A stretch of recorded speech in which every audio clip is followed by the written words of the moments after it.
Teruslah maju Gibran, aku makin tampak dewasa.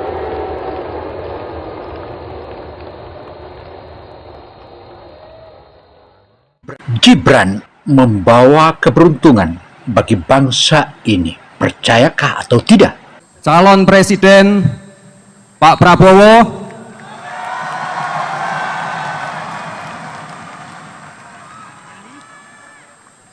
tenang saja Pak Prabowo, tenang saja Pak, saya sudah ada di sini. Assalamualaikum warahmatullahi wabarakatuh. Tentang kehadiran Gibran menguntungkan bangsa ini.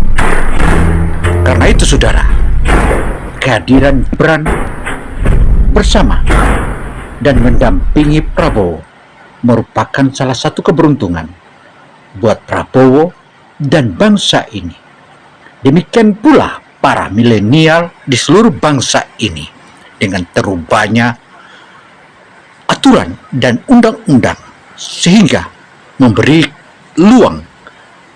kesempatan kepada masyarakat, khususnya para muda-muda dan kaum milenial. Untuk itu saudara, ikuti terus.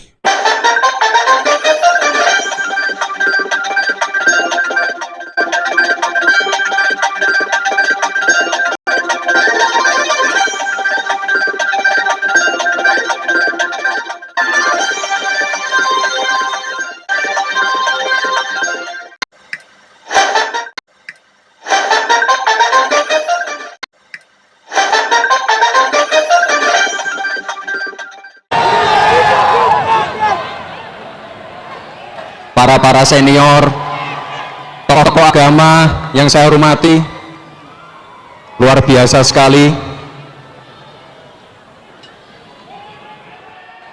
Diperhitungkan keraguan banyak orang pada keputusan pemilihan Gibran menjadi cawapres Prabowo disebutkan sebagai wajar, disebut-sebutnya sebagai hal yang wajar.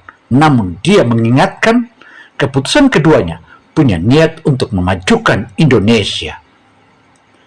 Sementara itu, dia menyatakan melihat pasangan Prabowo dan Gibran punya semangat persatuan dan kolaborasi. Kedua hal ini telah ada dalam sejarah Indonesia. Saya ingin menekankan pentingnya semangat rekonsiliasi yang telah dijalankan oleh Pak Jokowi dan Pak Prabowo. Kita tentu tidak ingin kembali melihat terbelahnya masyarakat seperti di beberapa pemilu-pemilu lalu, katanya.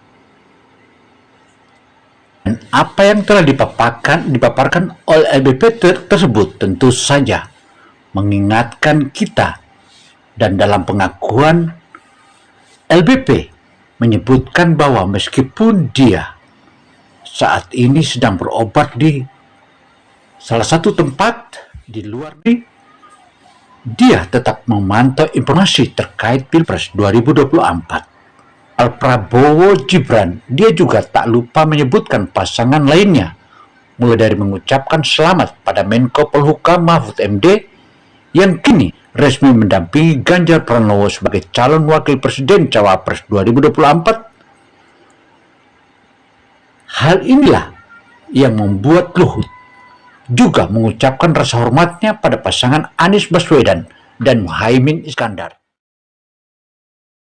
Gibran Raka Buming Raka memang betul-betul jempolan. Di tengah belusukannya di salah satu pasar, seorang ibu mendatanginya dan meminta bantuannya. Tenang melayani ibu itu dan mendengar apa keluhannya.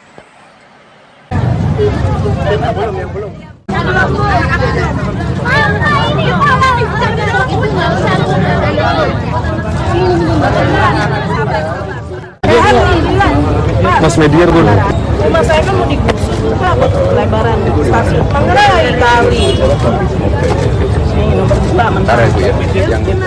Bidang Kemaritiman dan Investasi, Menko Marves Luhut Binsar Panjaitan ikut berbicara soal pencalonan tersebut.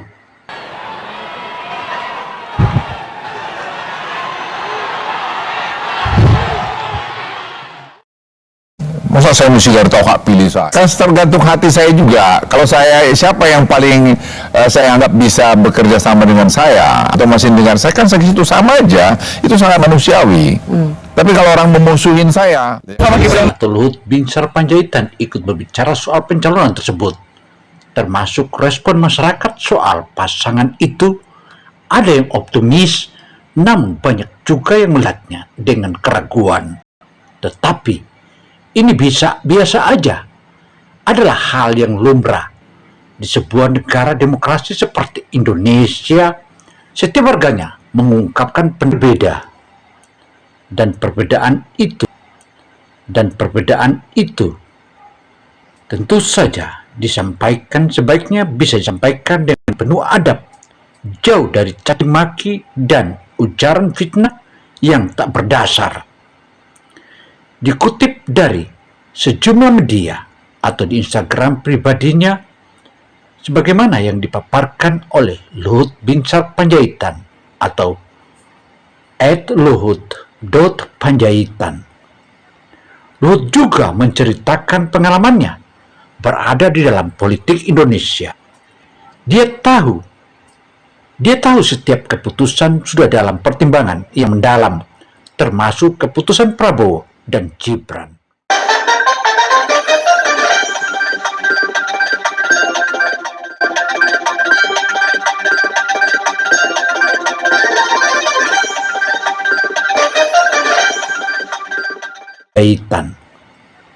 Luhut juga menceritakan pengalamannya berada di dalam politik Indonesia. Dia tahu setiap keputusan sudah dalam pertimbangan yang mendalam, termasuk keputusan Prabowo dan Gibran. Ketika keduanya dideklarasikan sebagai pasangan capres dan cawapres, gambaran yang muncul di benak saya adalah simbiosis antara kebijaksanaan dan energi baru. Inilah yang semestinya kita menjadikan acuan agar bisa menjadikan kemajuan bangsa kita, bukan kita menilai sisi positifnya saja, tetapi kita harus melihat berbagai sisi agar kita mendapatkan apa yang kita ingin temukan di masa-masa yang akan datang, bahwa Indonesia Emas itu di tahun 2045. Kini Gibran selalu mendengungkan setiap kali melakukan orasi-orasinya, dan orasi-orasi tersebutlah mengingatkan kita bahwa Gibran adalah satu-satunya generasi milenial yang patut kita jadikan contoh. Tentu saja para kaum muda yang saat ini sedang manis-manisnya menikmati keindahan alam Indonesia, dan Gibranlah adalah representasi dari kaum milenial yang saat ini. Tentu kita harus paham dan tentu pahami bagaimana hari-hari esoknya bangsa Indonesia. Bahkan Prabowo sendiri dia katakan, apakah saya sudah terlalu tua? Dan apakah Gibran masih terlalu muda? Yang pasti, semua anak-anak bangsa atau semua anak milenial bangsa mendukungnya. Rentetan pertumbuhan dan hasil dari ratingnya, grafik terus naik dan naik. Itu pertanda bahwa pendukung Prabowo Gibran semakin hari semakin melambung. Akankah negeri ini dipimpin oleh mereka? Tentu jawabannya iya. Jika tidak, maka negeri ini akan seperti apa? Karena keduanya adalah akan melanjutkan sebagaimana apa yang telah diprogramkan oleh Jokowi sebelumnya. Meski begitu, mereka juga tahu bahwa ada sisi negatif, tetapi Gibran telah menjelaskan bahwa Indonesia Emas di 2045 akan kita meraih semua sukses, dan bahkan hal-hal tertentu akan dihilirisasi, dan itulah kemajuan bangsa Indonesia.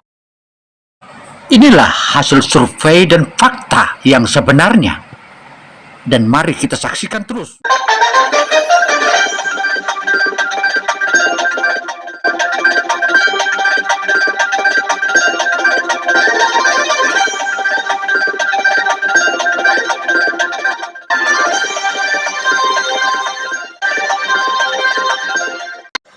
Halo, Sobat asisten politik. Gibran, representasi milenial Indonesia, dan diprediksi suara milenial akan lari ke Gibran. Dan jangan bilang politik dinasti, karena itu adalah perkembangan zaman dan itulah sejarah Indonesia.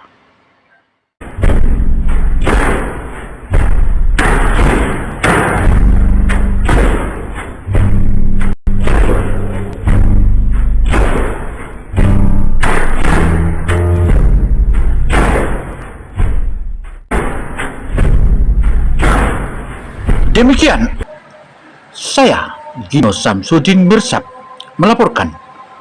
Wassalamualaikum warahmatullahi wabarakatuh. Semoga hal ini menjadi masukan berharga bagi kita semua. Sukseslah Prabowo kan?